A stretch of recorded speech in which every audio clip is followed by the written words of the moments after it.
lake in Grand Bend, Canada. It is hot. Summer is here. It's like 35 degrees today. Humidex is like 42. Sticky and hot. We're at the beach, and this is all about compositions in video. Let's go.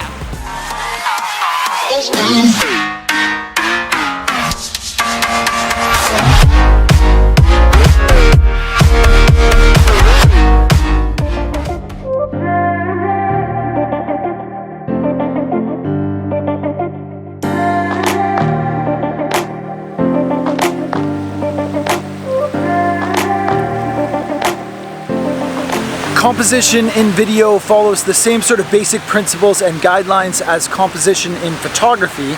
There are, however, two things to consider when composing your video shots, and the first one is aspect ratio. Most videos that you shoot are going to be 16:9, which gives you sort of a wider and a less tall image to compose whatever your subject is within. And then the second thing is that most videos are moving pictures, so you have to consider movement when you're looking to compose your frame and your subject, or what it is that you're doing during that video. So those are the two things that I think are the most different, but overall you really can follow the same sort of guidelines as composition in photography to get some incredible frames for your next video. And we're going to go over a few of those examples right now. As a videographer or a DOP on a shoot, it is your job or responsibility to effectively direct the attention of the viewer, and the best way to do this is through utilizing these compositional techniques. So a way that you do that, it's almost like subconscious, and the more you practice at it and the more you think about it, the better you're going to get at it. Another really good example of utilizing a compositional technique in your videos to direct the attention of the viewer is by using depth of field, and specifically a shallow depth of field I think works best when you have like really fast lenses with an aperture of like 1.8 or 2.8, 1.4 even, whatever it is that you have. One example of this is focusing on that subject and then having the rest of the background completely blurred, so the viewer is, their attention is directly on whatever it is that you're focused on, which makes them feel like that is the main subject of the video at that point. So with this lens, this is an 8-18 wide angle, but it is an aperture of 2.8, and I'm able to focus on myself while having a blurry background, and it's great for vlogging. Another really great compositional technique is having leading lines or guidelines, and these are things that we use a lot in photography, and it can be as simple as having a line that sort of helps guide the viewer's direction through the image towards the subject, or helps sort of balance out and support the subject within your image. And this can be used with anything like fences or shorelines, or any kind of like hard direct angle of maybe a building or some sort of street. You see leading lines all the time in photography, and have a thought about how you can implement leading lines into your videography as well, because that kind of simple composition technique can make a huge difference.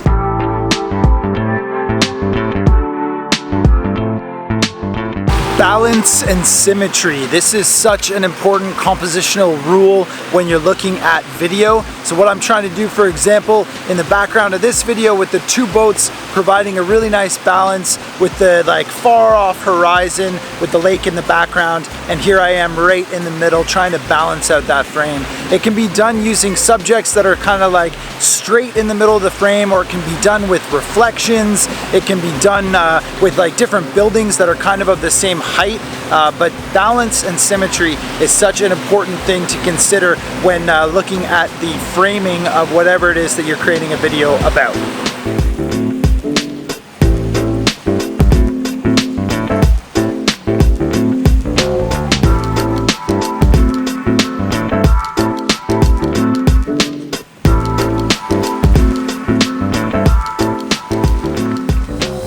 Back at the bikes off of the beach, and it is time to try another couple different composition techniques while videography, while filming, and We'll start on the bikes. Now this is really challenging. Operating a gimbal while riding a bike is not like something that I recommend you do at home. It's very dangerous, but luckily we're in a really controlled environment here in the woods, in a really safe area where we can go nice and slow and still be able to get these different shots.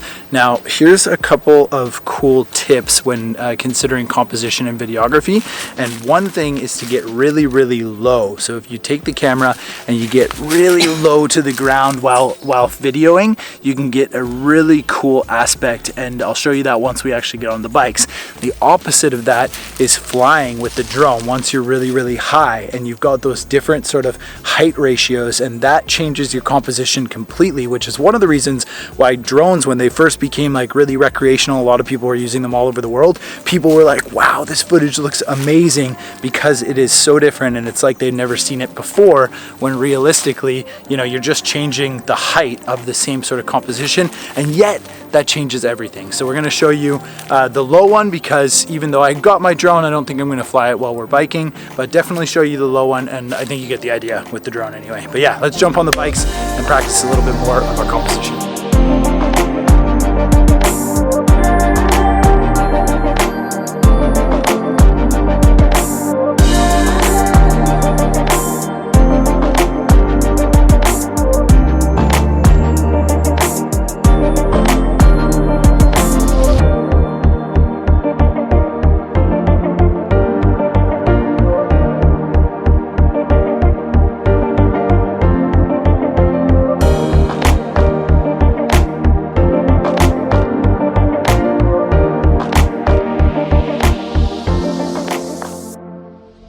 We're back now at the house, and we're back now at the house, and I was just thinking while riding the bike that there is another really good example of composition while vlogging that can really make a difference to your viewer, and that is as simple as, again, having a height ratio. If you're talking down to the camera like this and your angle is sort of in this kind of direction, it almost looks as if the person or the subject of the vlog is like talking down on the viewer. I think it's much better if you're vlogging in sort of an aspect more like this, where you're almost at the same height, if not the viewer being a little bit higher, kind of looking down on a slight angle, and that is less aggressive of a position, if you can believe it. It's really simple, but just a subconscious thing to consider if you are filming yourself, to have a really nice like even angle at your own height, or just slightly higher looking down.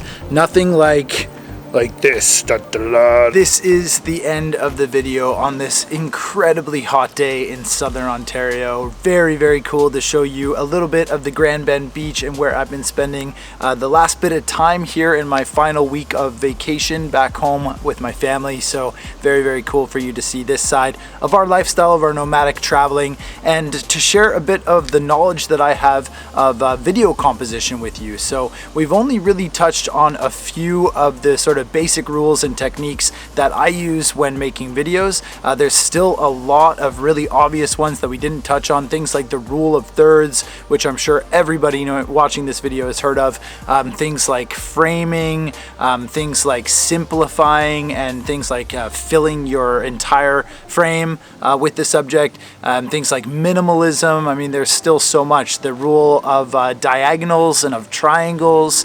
You know, if you look up just simple rules of composition for photography, you'll see lists on the internet. I find that they tend to kind of repeat themselves, and it does come down to a lot of balance and symmetry. You know, the rule of thirds, depth of field for sure, creating foreground interest, finding like leading lines for your subject, being able to identify your subject and to sort of guide the viewer so that you're sort of dictating where their attention should be through the image. Now, this can be done in both photography and in videography, but there's two main things to remember in videography: that when you're creating videos, most likely your aspect ratio is going to be 16:9, which changes, you know, what you can fit into your frame and sort of how you see your composition at any given time. Then the second one is movement, and when you're making a motion picture, you know, things are moving, and you can use that movement to your advantage, especially especially with things like tracking around subjects, you know, being on a bike, using a dolly effect, utilizing a drone, which is just a change of aspect ratio, sorry, not aspect ratio, a change of your perception on the scene with height. So there's many different things that can kind of control your composition, and there's no rules that you can break really. Like, your composition is whatever you feel most comfortable with, but there's definitely certain techniques that tend to get repeated over and over and over again, and it's good to implement those into your videos. So yes, in this one, we touched briefly on depth of field, on leading lines, on balance and symmetry, and of the different sort of heights that you can compose your image with. And then of course, movement and the aspect ratio of 16:9. So yes, all important things, and good to share with you here on the channel in this video. So I hope you liked it. If you have any tips on video composition for what you use and how you create your own videos, throw them in the comments below. Subscribe to the channel if you haven't already, because this is a growing community, and it's really cool to have so many people on board, and we got so much to look forward to. Coming up is Mongolia, a trip to Mongolia for 18 days, and then the first ever BVS Squad Bali video and photo retreat, which is going to be insane.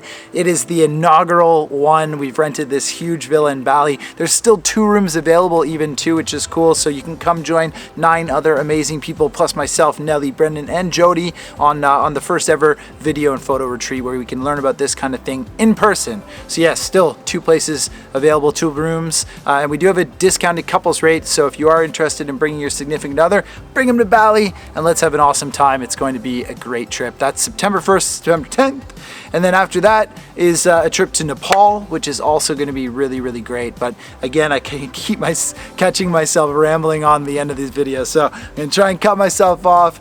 As always, thank you so much for watching. I hope you liked the video, and I will see you on the next one.